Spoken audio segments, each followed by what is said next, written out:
여러분, 인생에서 진짜 중요한 건 뭘까요? 잘 살아가기 위해서 무엇을 해야 하는가도 물론 중요합니다. 하지만 더 깊이 들어가 보면 사실 우리를 지치게 만들고 관계를 무너뜨리는 건 해야 할 것이 아니라 하지 말아야 할 것에서 비롯되는 경우가 훨씬 많습니다. 우리는 살아가면서 수없이 많은 관계를 맺습니다. 가족, 친구, 연인, 직장 동료까지 이런 관계 속에서 때로는 상처를 받고 때로는 스스로를 탓하며 마음이 무너지는 순간을 경험하죠. 그런데 가만히 생각해 보면 그 상처의 근원은 우리가 무언가 잘못해서가 아니라 하지 말았어야 할 행동을 했기 때문에 생겨나는 경우가 많습니다. 예를 들어 볼까요? 한 선배가 후배에게 끊임없이 조언을 쏟아냅니다. 선배 입장에서는 진심 어린 관심이지만 후배 입장에서는 내가 부족하다는 압박으로 느껴지죠. 이런 작은 간섭 하나가 관계를 멀어지게 만들 수 있습니다. 또 다른 경우를 보겠습니다. 모임 자리에서 누군가 연봉은 얼마야? 라는 질문을 받습니다. 단순한 호기심일 수 있지만 그 순간 상대방은 비교당한다는 불편함을 느끼게 되죠. 혹은 연인 사이에서 지나친 소유욕 때문에 자유가 사라질 때 사랑은 따뜻함이 아니라 족쇄가 되어버립니다. 오늘 이 영상에서는 이렇게 우리의 마음을 흔들고 관계를 갉아먹는 9가지 금기를 이야기하려고 합니다. 세 부분으로 나누어 말씀드릴게요. 첫째, 절대 참견하지 말아야 할 것들. 둘째, 절대 묻지 말아야 할 질문들. 셋째, 절대 욕심내지 말아야 할 것들. 이 세 가지 축을 따라가다 보면 관계가 더 가볍고 따뜻해지고 무엇보다 여러분 마음이 한결 평화로워질 겁니다. 고대 스토아 철학자 마르쿠스 아우렐리우스는 이렇게 말했습니다. 네가 통제할 수 있는 것에 집중하고 그렇지 않은 것은 놓아라. 이 말은 단순한 지혜가 아니라 오늘 우리가 다룰 주제의 핵심입니다. 통제할 수 없는 영역에 끼어들거나 상대의 자유를 제한하는 질문을 던지거나 더 많이 가지려는 욕심에 사로잡힐 때 결국 무너지는 건 상대방이 아니라 나 자신이라는 사실 말이죠. 한국 사회를 살펴보면 눈치, 정정, 체면 같은 문화적 요소가 관계를 복잡하게 만듭니다. 그래서 더더욱 하지 말아야 할 것들이 중요합니다. 선후배 관계에서 지나친 간섭, 가족 모임에서 비교 섞인 질문, 연인 사이의 집착 이런 것들이 쌓여 관계의 온도를 차갑게 바꿔놓습니다. 하지만 반대로 불필요한 간섭을 멈추고 불편한 질문을 삼가며 욕심을 내려놓는 순간 관계는 놀랍도록 따뜻해집니다. 이제 오늘의 여정을 시작해 보겠습니다. 첫 번째 주제는 참견하지 말아야 할 3가지입니다. 아마 많은 분들이 나는 좋은 의도로 조언한 건데 라고 생각하실 겁니다. 하지만 좋은 의도만으로는 충분하지 않습니다. 철학자 쇼펜하우어는 선의로 포장된 강요도 결국 타인의 자유를 침해한다고 말했죠. 그렇다면 우리는 어떻게 해야 할까요? 상대의 선택을 존중하는 태도, 그리고 스스로 한 발 물러나는 용기, 바로 거기서부터 관계는 다시 숨을 쉬기 시작합니다. 자, 그럼 지금부터 본격적으로 들어가 보겠습니다. 첫 번째, 참견 금기, 바로 타인의 선택에 손대려 하지 말아입니다. 여러분, 우리는 왜 그렇게 다른 사람의 선택에 손을 대고 싶어질까요? 이유는 단순합니다. 내가 옳다고 믿기 때문이고 또 그 사람을 돕고 싶다는 마음 때문입니다. 겉으로는 관심과 사랑의 표현 같지만 실은 그 안에 통제의 욕구가 숨어 있습니다. 예를 들어 부모가 자녀의 진로를 결정하려 들 때를 떠올려 보세요. 부모는 이렇게 말합니다. 네가 안정적인 직장을 가져야 나중에 힘들지 않지. 하지만 아이 입장에서는 꿈꾸던 길이 꺾이는 순간입니다. 부모는 사랑이라고 믿지만은 아이는 속박으로 느낍니다. 여기서 갈등이 시작되는 것이죠. 현대 심리학에서는 이것을 자기 결정 이론, self determination theory이라고 설명합니다. 인간은 본능적으로 세 가지 욕구를 가지고 있습니다. 자율성, 유능감, 그리고 관계성입니다. 그런데 누군가가 내 선택에 계속 간섭한다면 나는 자율성을 잃어버리고 결국 동기도 사라지게 됩니다. 선의의 간섭조차 상대방을 위축시키고 무기력하게 만들 수 있다는 뜻입니다. 한 직장 사례를 보겠습니다. 선배가 후배에게 이렇게 해야 돼, 저렇게 해야 돼 라며 끊임없이 조언을 합니다. 선배는 경험에서 우러난 충고라 생각하지만 후배는 자기 판단이 존중받지 못한다는 느낌을 받습니다. 그러면 관계가 더 가까워지는 게 아니라 점점 어색해지죠. 한국 사회 특유의 선후배 문화에서는 이런 일이 자주 벌어집니다. 하지만 진짜 존경을 얻는 선배는 끊임없는 간섭을 하는 사람이 아니라 묵묵히 지켜봐주며 필요할 때 손을 내밀어주는 사람입니다. 철학자 다산 정약용은 이렇게 말했습니다. 화를 가라앉히고 마음을 길들이는 것이 곧 나를 지키는 길이다. 이 말은 단순히 내 감정을 다스리라는 뜻이 아닙니다. 타인의 삶도 억지로 끌어가지 않고 조용히 지켜봐 줄 줄 아는 태도에서 관계의 평화가 시작된다는 말입니다. 그렇다면 우리는 어떻게 해야 할까요? 관여하고 싶을 때 대신 이렇게 말해보세요.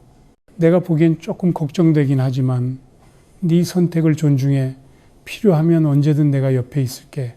이 한마디가 주는 힘은 생각보다 큽니다. 상대방은 내가 믿음을 받고 있구나 하는 확신을 갖게 되고 오히려 스스로 더 잘 해내고 싶다는 동기가 생깁니다. 저 역시 이런 경험이 있습니다. 가까운 친구가 무리해 보이는 사업을 시작한다고 했을 때 처음엔 걱정이 앞섰습니다. 너무 위험한 거 아니야? 라는 말이 목구멍까지 올라왔지만 꾹 눌렀습니다. 대신 이렇게 말했죠. 멋진 도전이네. 네가 해낼 거라고 믿어. 그 친구는 몇 년 후 사업을 안정적으로 자리 잡았고 그때 제게 말했습니다. 네가 처음에 믿어준 게 큰 힘이 됐어. 우리는 종종 내 기준을 정답이라 생각합니다. 하지만 세상에는 수많은 길이 있고 속도가 다를 뿐 모두 각자의 리듬을 가지고 있습니다. 어떤 이는 천천히 걸으며 풍경을 즐기고 또 어떤 이는 전력으로 달리며 목표를 향해 나아갑니다. 그 속도가 나와 다르다고 해서 잘못된 게 아닙니다. 여러분, 오늘부터 작은 훈련을 해보세요. 누군가의 선택에 관여하고 싶어질 때 먼저 심호흡을 3번 하세요. 그리고 이렇게 스스로에게 묻습니다. 이건 진짜 그 사람을 위한 말인가? 아니면 내가 안심하고 싶은 마음 때문에 하는 말인가? 이 질문 하나만 던져도 불필요한 간섭의 절반은 멈출 수 있습니다. 타인의 선택에 손대지 않는다는 건 무관심이 아닙니다. 오히려 더 깊은 존중입니다. 그들이 스스로 결정하고 책임질 수 있도록 지켜보는 것, 그것이 관계를 단단하게 만드는 첫걸음입니다. 자, 이제 2번째 참견 금기로 넘어가 보겠습니다.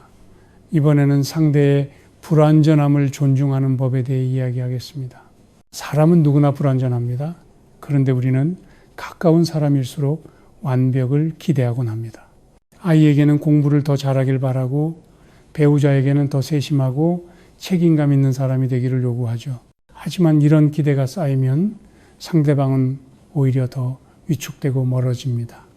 결국 사랑의 이름으로 건네는 압박의 관계를 상하게 하는 것입니다. 현대 심리학자 캐럴 드웩은 성장 마인드셋, growth mindset 이론을 통해 중요한 사실을 밝혔습니다. 아이들이든 어른이든 인간은 완벽을 강요당할 때 동기를 잃습니다. 반대로 노력하는 과정을 인정받을 때 더 큰 성장을 이룹니다. 즉, 왜 이렇게 못했어? 라는 말은 사람을 작게 만들고 정말 열심히 했구나라는 말은 그 사람을 크게 만듭니다. 아이의 성적표를 보며 부모가 이 과목은 왜 점수가 낮아? 라고 말하면 아이는 방어적으로 변합니다. 하지만 네가 노력한 게 보여. 정말 대단하다라고 말하면 아이는 더 큰 성취를 향한 동기를 얻습니다. 작은 말 한마디가 그 사람의 자존감을 세우기도 무너뜨리기도 하는 것이죠. 부부관계에서도 마찬가지입니다. 예를 들어 배우자가 집안일을 하다가 실수를 했다고 해봅시다.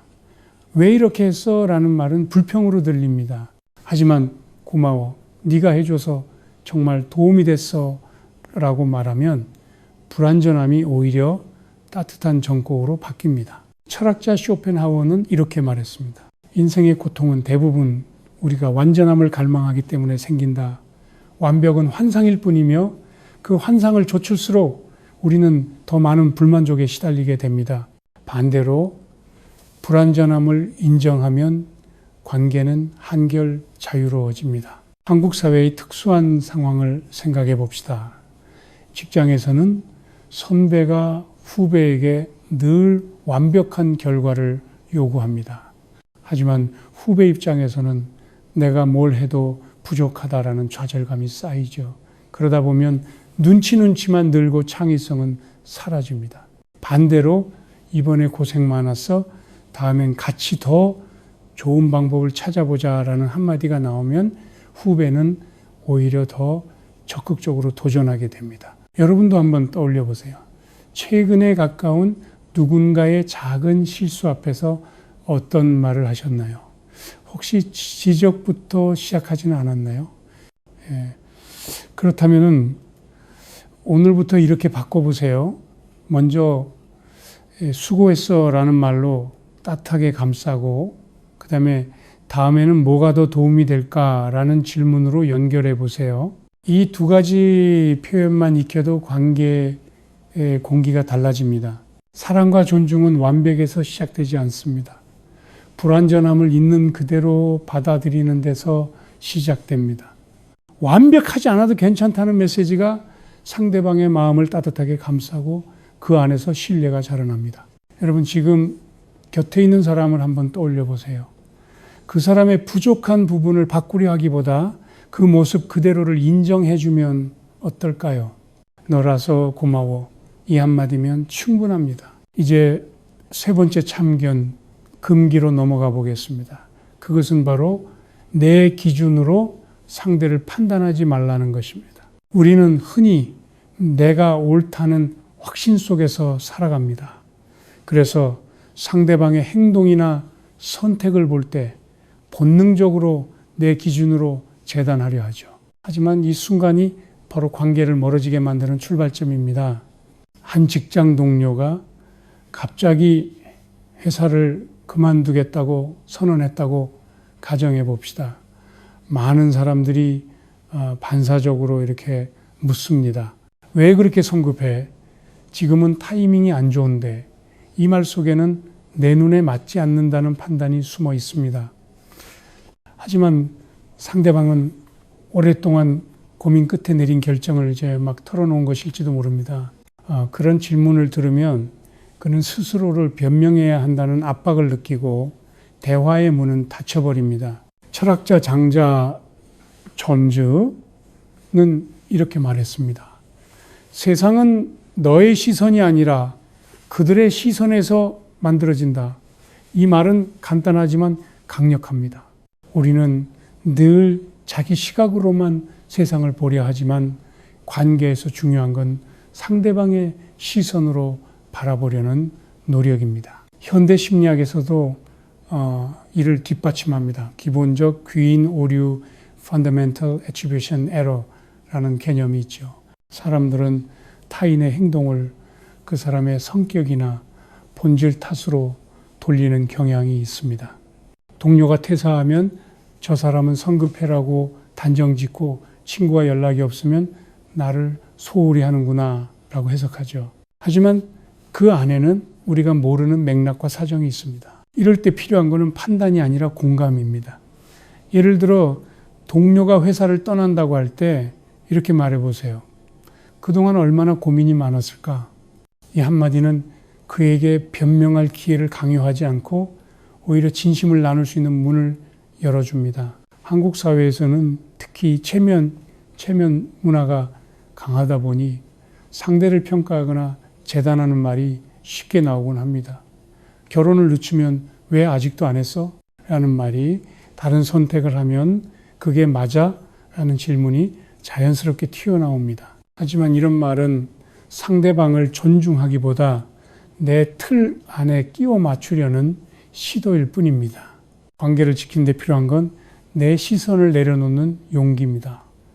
판단 대신 공감을 선택하는 순간 관계는 새로운 힘을 얻습니다. 여러분께 작은 훈련을 제안합니다. 누군가의 선택이 이해되지 않을 때 곧바로 평가하지 말고 스스로에게 이렇게 3가지 질문을 던져보세요. 첫째, 나는 지금 충분한 맥락을 알고 있는가? 둘째, 혹시 내 판단을 뒤집을 만한 다른 증거가 있는가? 셋째, 만약 내가 그 사람의 상황이었다면 어떻게 했을까? 이 3가지 질문은 나의 시야를 확장하고 불필요한 간섭 대신 이해와 배려를 선택하게 도와줍니다. 결국 참견을 멈춘다는 건 단순히 말을 아끼는 게 아닙니다. 그것은 타인의 삶을 있는 그대로 존중하고 그들이 자기 힘으로 걸어갈 수 있도록 묵묵히 지켜보는 행위입니다. 존중 속에서 신뢰가 자라나고 신뢰 속에서 관계는 단단해집니다. 여러분, 오늘부터 내 기준으로 상대를 재단하는 습관을 내려놓아 보세요. 그 자리에 공감과 경청을 채운다면 여러분의 관계는 훨씬 더 깊고 따뜻해질 것입니다. 자, 그럼 이어서 2번째 큰 주제, 절대 묻지 말아야 할 질문들로 넘어가 보겠습니다. 여러분, 우리는 누구나 다른 사람의 삶이 궁금합니다. 특히 가까운 사람일수록 더 많은 걸 알고 싶어하고 그 사람을 더 잘 이해하고 싶어 하죠. 하지만 아십니까? 어떤 질문들은 단순한 호기심이 아니라 상대방에게 불편함과 상처를 남길 수 있습니다. 오늘은 그중 첫 번째, 사람의 가치를 숫자로 묻지 말라는 주제를 이야기해 보겠습니다. 한국 사회는 유독 숫자로 사람을 평가하는 문화가 강합니다. 집은 몇 평인지, 연봉은 얼마인지, 어떤 차를 타는지, 겉으로는 단순한 질문 같지만 그 속에는 비교와 평가의 눈빛이 숨어 있습니다. 실제로 동창 모임에 나가면 빠지지 않고 등장하는 질문이 있죠. 지금은 어디 다녀? 연봉은 괜찮아? 그 순간 웃으며 대답하더라도 마음속에는 미묘한 거리감이 생깁니다. 불교 법정 스님은 이렇게 말씀하셨습니다. 삶을 채우는 것은 소유의 크기가 아니라 존재의 깊이다. 숫자는 단순한 겉껍데기일 뿐 그 사람의 진짜 가치를 담을 수 없습니다. 집의 크기나 연봉 액수가 그 사람의 따뜻함, 성실함 혹은 고유한 매력을 대신해 줄 수 없다는 말입니다. 심리학자 레온 페스팅거의 사회 비교 이론, Social Comparison Theory도 이를 설명합니다. 우리는 본능적으로 타인과 비교하면서 자신을 평가합니다. 하지만 그 비교는 대개 위로 향합니다. 나는 왜 저 사람만큼 벌지 못할까? 우리 집은 왜 저 집처럼 크지 않을까? 이런 비교가 쌓이면 감사는 사라지고 결핍만 남습니다. 결국 불필요한 질문 하나가 상대의 마음에 벽을 세우고 관계의 온도를 낮추게 됩니다. 그렇다면 어떻게 해야 할까요? 단순한 호기심이 올라올 때 질문을 이렇게 바꿔보세요. 요즘 집에서 가장 행복했던 순간은 뭐였어? 최근에 네가 가장 자랑스러웠던 일은 뭐야? 이 질문은 상대방을 숫자가 아니라 경험과 감정으로 바라보게 합니다. 비교 대신 공감을 만들고 불편함 대신 따뜻함을 남깁니다. 실제로 이런 질문을 받으면 상대방은 순간적으로 방어심을 내려놓고 자기 삶의 진짜 이야기를 나누게 됩니다. 한 번은 제 지인이 결혼 후 작은 집에 살게 되었습니다. 누군가는 몇 평이야? 불편하지 않아? 라고 물었고 지인은 그날 모임 내내 움츠러들었습니다. 하지만 다른 한 친구가 이렇게 물었습니다. 요즘 집에서 가장 좋았던 순간은 언제야? 지인은 얼굴이 밝아지며 아침 햇살이 거실로 들어올 때가 참 좋아 라고 답했습니다. 같은 대화라도 질문 하나가 이렇게 마음의 무게를 바꿀 수 있는 겁니다. 여러분, 사람의 가치는 숫자로 설명할 수 없습니다. 우리가 던지는 질문이 상대를 비교하게 하는지 아니면 진짜 이야기를 꺼내게 하는지 한번 점검해 보세요. 숫자가 아닌 마음과 경험에 귀 기울일 때 관계는 훨씬 더 깊어집니다. 자, 이제 두 번째 질문 금기로 넘어가 보겠습니다. 그것은 바로 왜 그렇게 했어? 라는 질문입니다. 왜 그렇게 했어? 라는 질문은 흔히 대화의 시작처럼 보입니다. 하지만 그 속에는 보이지 않는 칼날이 숨어 있습니다. 이 질문은 상대방의 선택을 존중하기보다 의심하는 뉘앙스를 강하게 전달하죠. 결국 상대는 방어적으로 변하고 대화는 더 깊어지기보다 닫혀버립니다. 예를 들어 친구가 직장을 갑자기 그만두었다고 말했을 때 많은 사람들이 자동적으로 왜 그런 결정을 했어? 라고 묻습니다. 하지만 이 질문은 친구의 고민과 과정을 지워버리고 마치 변명을 요구하는 것처럼 들립니다. 상대방은 자신이 내린 선택이 부정당했다는 기분을 느끼고 진짜 속마음을 나누기 어려워집니다. 철학자 장자는 이렇게 말했습니다. 말의 뿌리는 마음에 있고 마음의 뿌리는 삶에 있다. 우리가 정말 궁금해하는 건 왜라는 이유가 아니라 그 선택 뒤에 숨어 있는 마음입니다. 현대 심리학에서도 이와 같은 통찰이 있습니다. 비폭력 대화, NVC, Non-Violent Communication에서는 왜? 라는 질문 대신 감정과 필요를 반영하는 방식으로 대화하라고 강조합니다. 예를 들어 왜 그랬어? 대신 그때 어떤 마음이었는지 듣고 싶어라고 말해보세요. 이 표현은 상대방의 선택을 존중하고 진심을 나눌 수 있는 길을 열어줍니다. 실제 사례를 들어볼까요? 어떤 남편이 퇴근 후에 회식도 하지 않고 곧장 집으로 들어왔습니다. 내가 왜 이렇게 일찍 왔어? 라고 묻는 순간 남편은 피곤한 하루를 설명해야 한다는 부담을 느낍니다. 하지만 오늘 하루 힘들었지? 어떤 마음으로 바로 들어왔어? 라고 묻는다면 그는 방어가 아니라 위로를 느끼게 됩니다. 결국 같은 상황에서도 대화의 방향이 완전히 달라지는 것이죠. 또 다른 예로 아이가 시험을 망쳤을 때 부모가 왜 공부를 안 했어? 라고 다그치면 아이는 마음을 닫습니다. 하지만 시험 볼 때 어떤 기분이었어? 라고 묻는다면 아이는 자연스럽게 자신의 두려움이나 어려움을 털어놓을 수 있습니다. 이런 대화 속에서 아이는 지적 대신 공감을 경험하고 오히려 더 노력하고 싶은 마음을 키우게 됩니다. 여러분께 간단한 훈련을 제안합니다. 앞으로 누군가에게 왜? 라는 질문이 튀어나올 것 같으면 잠시 멈추고 이렇게 바꿔보세요. 그때 어떤 마음이었는지 궁금해. 그 결정을 내릴 때 아니 고민했겠지?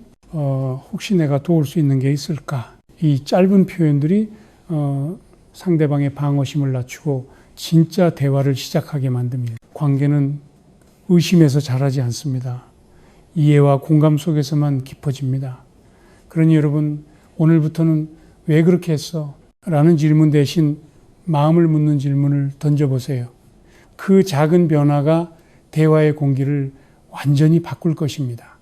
이제 세 번째 질문 금기로 넘어가겠습니다. 그것은 바로 정답을 묻는 질문 대신 확신을 나누라는 것입니다. 이게 맞아? 라는 질문을 우리는 자주 합니다. 겉보기에는 단순히 확인하려는 말처럼 보이지만 그 속에는 상대방의 판단을 의심하는 그림자가 드리워져 있습니다. 이런 질문을 자주 듣는 사람은 스스로의 선택이 불안해지고 마치 누군가의 허락을 받아야만 하는 것처럼 느끼게 되죠. 심리학자 엘버트 반두라는 자기 효능감, self-efficacy 이론을 통해 사람이 어떤 일을 해낼 수 있다는 믿음을 가질 때 실제 성과가 훨씬 높아진다라고 말했습니다. 그런데 이게 맞아? 라는 질문은 그 믿음을 갉아먹습니다. 반대로 네가 충분히 해낼 거야 라는 말은 자기 효능감을 강화시켜 상대가 더 큰 도전을 할 수 있도록 돕습니다. 예를 들어 동료가 새로운 프로젝트를 시작한다고 말했을 때 그거 괜찮을까라고 묻는 순간 그 동료는 자기 결정을 방어해야 한다는 압박을 느낍니다. 하지만 네가 한다면 충분히 해낼 수 있을 거야. 기대된다 라고 말하면 그는 자신감과 용기를 얻습니다. 같은 순간이지만 한마디 말이 상대방의 발걸음을 무겁게도 힘차게도 만들 수 있는 것이죠. 철학에서도 이런 통찰을 찾을 수 있습니다. 어떤 이는 길은 걸어가는 사람의 것이며 다른 이가 정답을 줄 수 없다라고 말했습니다. 인생에는 객관적인 정답이 없습니다. 나에게 맞는 길이 있고 그 길을 걸어가며 스스로 답을 만들어가는 것이죠. 그런데 정답을 묻는 질문은 그 과정을 방해하고 상대를 불필요한 불안 속으로 밀어넣습니다. 한국 사회에서는 특히 이 문제가 자주 나타납니다. 회사에서 후배가 새로운 아이디어를 내면 선배나 상사가 먼저 이게 맞아 라고 묻습니다. 후배는 위축되고 결국 창의적인 시도가 사라집니다. 하지만 좋은 아이디어네 한번 시도해보자. 내가 옆에서 도와줄게 라고 말하면 후배는 자신감을 얻고 더 적극적으로 몰입하게 됩니다. 여러분, 대화에서 중요한 건 정답을 확인하는 게 아닙니다. 믿음을 나누는 것입니다. 상대에게 확신을 심어주는 말은 단순한 격려가 아니라 실제로 그 사람의 능력을 끌어올리는 힘이 됩니다. 앞으로 누군가의 선택 앞에서 이게 맞아? 라는 말이 목구멍까지 올라온다면 이렇게 바꿔보세요. 네가 한다면 충분히 잘해낼 거야. 그 선택이 어떤 변화를 가져올지 기대돼. 혹시 필요하면 언제든 내가 곁에 있을게. 이런 말들은 단순한 위로가 아닙니다. 상대방의 자기 효능감을 높여주고 관계 속 신뢰를 더욱 단단하게 만듭니다. 묻지 않는다는 건 침묵하거나 무관심하라는 뜻이 아닙니다. 그것은 오히려 더 깊은 존중의 표현입니다. 나는 너를 믿는다는 메시지를 전달하는 순간 관계는 의심에서 확신으로, 불안에서 용기로 바뀝니다. 여러분, 오늘부터 정답을 묻는 대신 확신을 나눠보세요. 그 한마디가 누군가의 인생을 환히 밝히는 등불이 될 수 있습니다. 이제 세 번째 큰 주제로 넘어가겠습니다. 바로 욕심 부리지 말아야 할 것들입니다.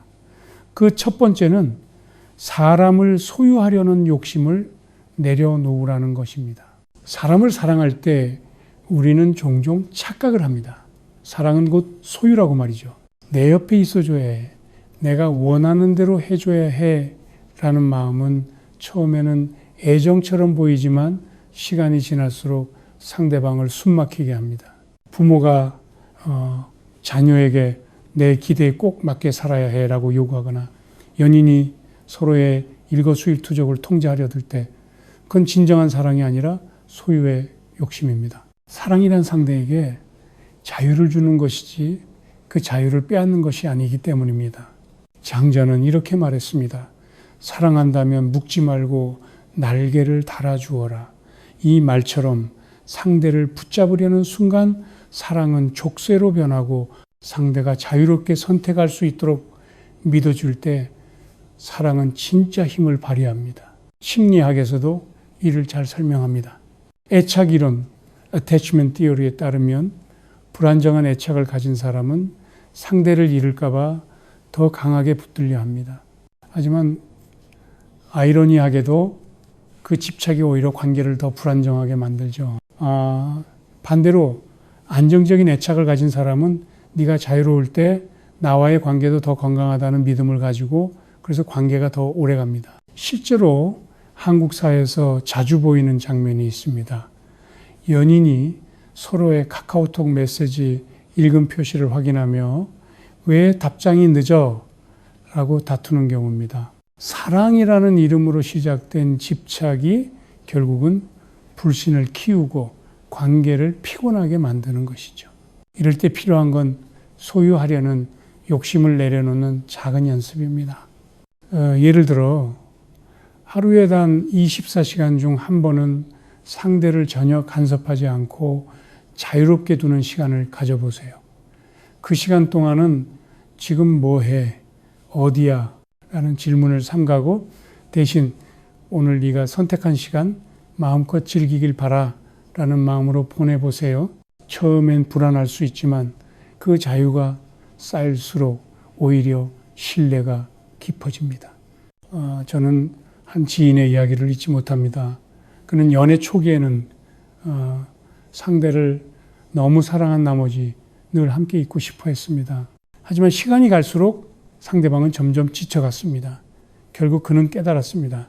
내가 잡으려 했던 게 사랑이 아니라 소유였구나.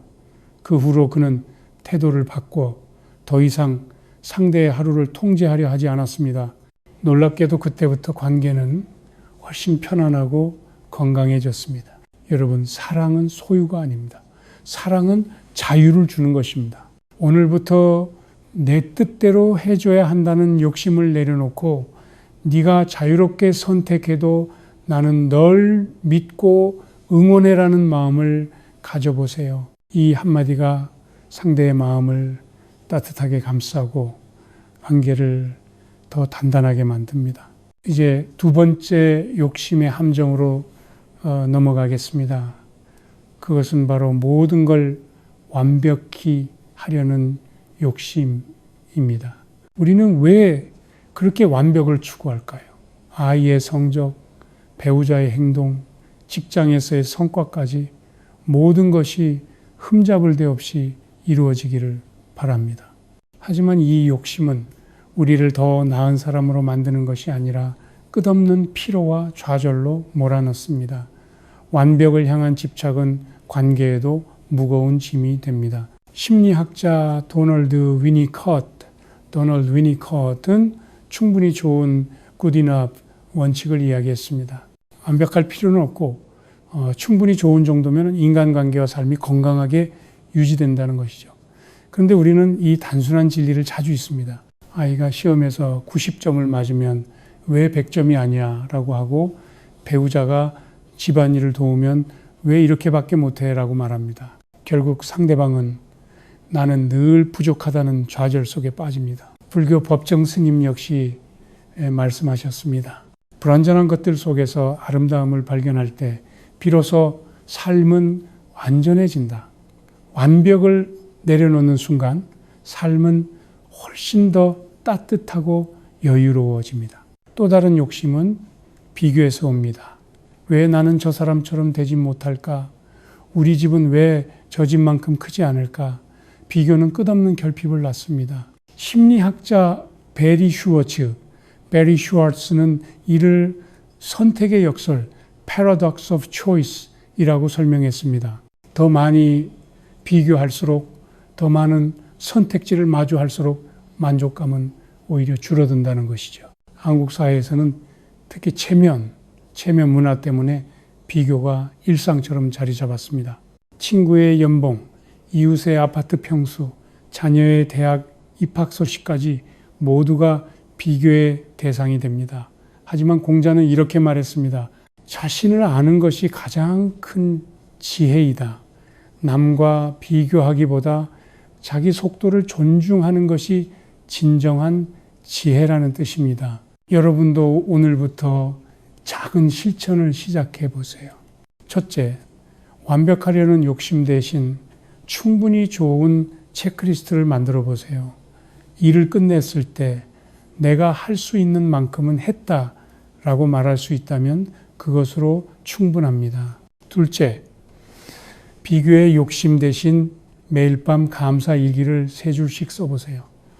오늘 고마운 세 가지를 적는 습관은 결핍이 아닌 충만에 초점을 맞추게 해줍니다. 제가 아는 한 직장인은 완벽주의 때문에 늘 야근을 했습니다.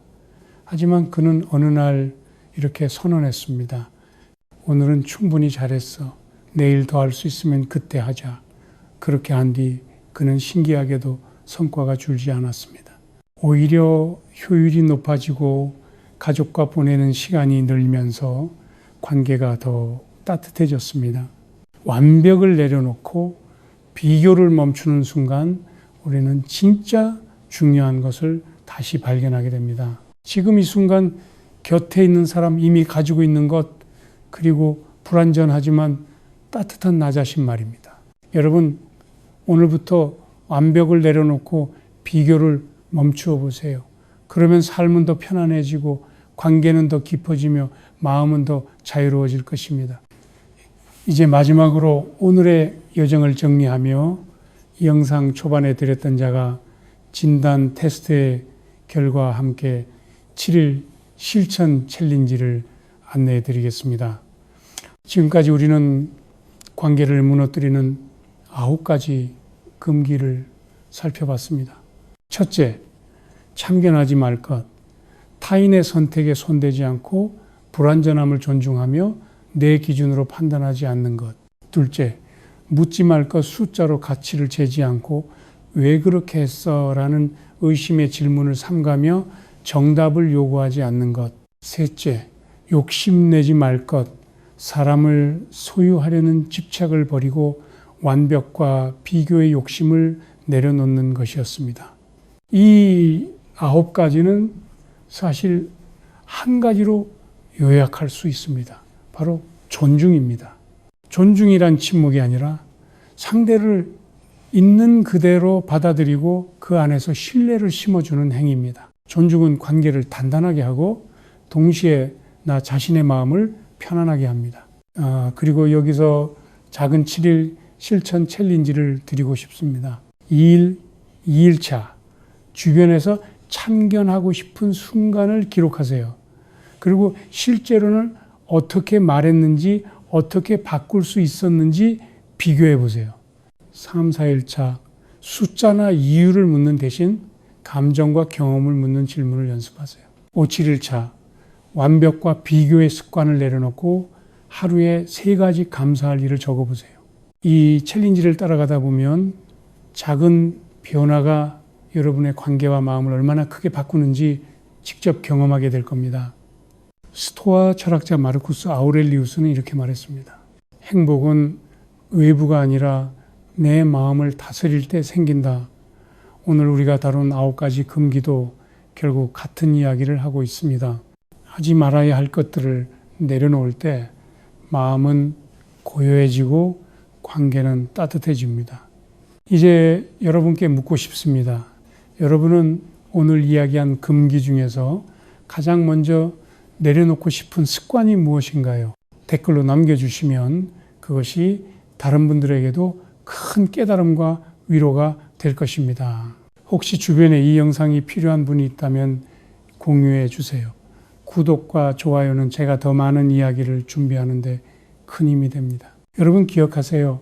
삶의 평화는 내가 더 많이 하는 데서 오는 게 아니라 하지 않아야 할 것을 내려놓을 때 비로소 찾아옵니다. 오늘도 여러분의 하루가 한층 더 가볍고 따뜻해지길 바랍니다.